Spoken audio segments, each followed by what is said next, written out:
The government's chief medical officer has warned that long COVID is likely to soar amongst younger people in England when the coronavirus restrictions are lifted. Chris Whitty said that while he expected deaths to be a much lower in number than previous waves, long COVID would remain a worry in ages where the vaccination rates are currently lower. So should this be factored into the government's plan for easing? And what could it mean for the health and happiness of our young? Nick Watt reports. The long tail of a virus still devastating lives and whose shadow will haunt us for decades. A fit, young, energetic student leader in the prime of her life, now laid low by long COVID. As soon as I got sick, I had to go on full-time sick leave. I haven't been able to work since then. I played football 3 times a week. There's no way. I can't walk for longer than 10 minutes. There's no way I can play football. And yeah, I would say I lived quite a hedonistic lifestyle, which I can't do. I wouldn't want to at the minute anyway, just because of how things are with the virus, but also because I don't know how it would interact with my body if I got infected again. It could kill me. And now, as England prepares to open up, a warning that many more will suffer from long COVID. There's a lot of COVID at the moment and the rates are going up. I regret to say, I think that we will get a significant amount more long COVID, particularly in the younger ages where the vaccination rates are currently much lower. The government estimates that we could have as many as 100,000 new cases of COVID a day by August. And data suggests that almost 400,000 people in the UK have reported having symptoms of long COVID for at least a year after their initial infection. The vaccines will offer some help with the condition. What does the Prime Minister... Keir Starmer highlighted the threat of long COVID as he accused the Prime Minister of opening up too quickly. Mr. Speaker, let's be clear why infection rates are so high. Because the Prime Minister let the Delta, or we can call it the Johnson variant, into the country.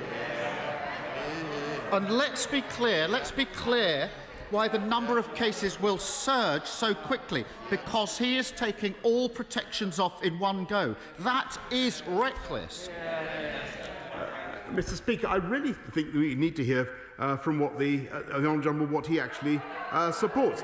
We will continue with a balanced and reasonable approach, and I've given the reasons. This country has rolled out the fastest vaccination programme anywhere in Europe. The vaccines provide more than 90% protection against hospitalisation, both of them. Mr. Speaker, by the 19th of July, we will have vaccinated, every adult will have been offered one vaccination.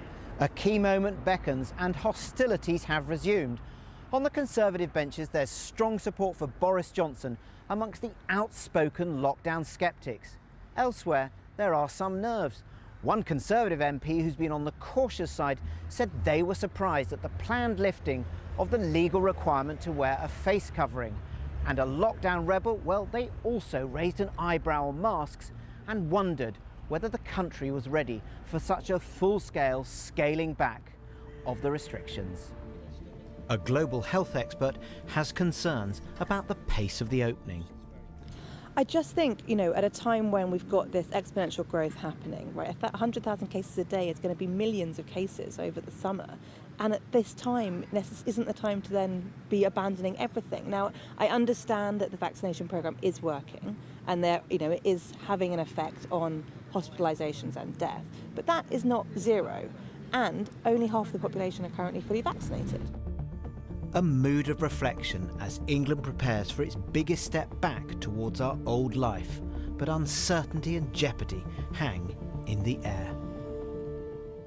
Nick Watt there. Well, joining us now, Mark Walport, SAGE member and former Chief Scientific Advisor, and Ondine Sherwood, the co-founder of Long COVID SOS. Mark, if I can come to you, the focus has been very much on this link between cases or rising case numbers and hospitalisation. I wonder where you think that leaves the calculation about long COVID, which is hardly ever mentioned. Well, we should never forget that actually many people, even if they don't end up in hospital, have quite a nasty infection, and a fraction of them, maybe between 5 and 10%, which is a lot of people, are going to end up with prolonged symptoms. And there's a lot we don't know about long COVID, and it probably represents 3 or 4 different things, but there's no question. an apparently mild infection at the time can leave people with quite profound and prolonged disability. So you might not know. You might have a very mild bout of COVID, but still be prone still to end long up COVID. with prolonged, particularly fatigue and malaise. And of course, what we're seeing at the moment is we've got about 27,000 cases on average a day, a doubling time of between 1 week and 2 weeks, and that's on the current level of social restrictions. So if we take the brakes off completely, then that rate the doubling time may go up even more. And so the Prime Minister did say we mustn't throw caution to the wind, and we really mustn't. Ondine, can you talk us through the kind of people that you're seeing and you're helping? Because I think sometimes there's a sort of preconception or misconception that long COVID is just a sort of a long bout of fatigue post-illness, and that's not what you're seeing, is it? No, not at all. And I think there is a problem because it tends to be associated with post-viral fatigue, and it's a lot more than fatigue. Remember that COVID-19 is a whole body disease, and therefore long COVID, it manifests itself all over the body. Of course, yes, fatigue is a common problem. Shortness of breath, muscle pain and cognitive problems are the 4 top symptoms in adults. And those symptoms can really make it very difficult to get through a normal day.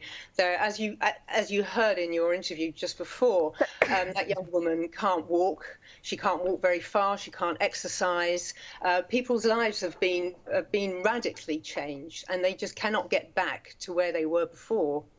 And are you seeing younger people present with this, or even children with long COVID signs? Absolutely. I mean, it shocked me when I first joined the support group that I belong to, how many young people were there complaining of symptoms which were frightening. Young people talking about problems with their hearts, talking about neurological problems, and you can imagine what an impact that has on a young, healthy and often fit person. It struck me that a lot of people were extremely fit before they caught COVID and then ended up with long COVID. And yes, it does impact on children as well. And the ONS figures demonstrate that there is a sizable proportion of children who have COVID and then don't get better. Mark, I wonder what that does to social policy. I mean, if we think we're going into a period of summer where it's the young predominantly who won't be vaccinated, who are more at risk of catching COVID, who could then be seriously affected for long periods of their time. Well, of course, our long-term defence against this is vaccination. And so the critical thing is to absolutely get on with the vaccination programme, vaccinate all age groups, and I think that JCVI are going to have to look very carefully at the question of vaccinating teenagers in particular, because it's vaccines ultimately that are going to be our defence against this. But obviously, if the numbers go up in an uncontrolled way, then there are the risks of everything from those very severe complications, and we are seeing more people in hospitals. It's absolutely true that the link with death has been very strongly weakened, though not severed. But if we have huge numbers, then there will be people who've had milder disease who will nevertheless end up with long-term complications. Well, and as I say, it's not one single thing. It almost certainly is a variety of different syndromes. And undoubtedly people who actually ended up in hospital, many of them have quite persistent organ damage, particularly to their lungs. Would you be advocating children's vaccinations, Ondine? I mean, is there an age at which you wouldn't vaccinate? Well, I'm not a scientist, I'm not a doctor. But other countries are vaccinating children, and certainly I don't see any reason why teenagers shouldn't be vaccinated. There are other mitigations that can be put in place in schools, for instance, to make schools safer. That hasn't been done, such as ventilation.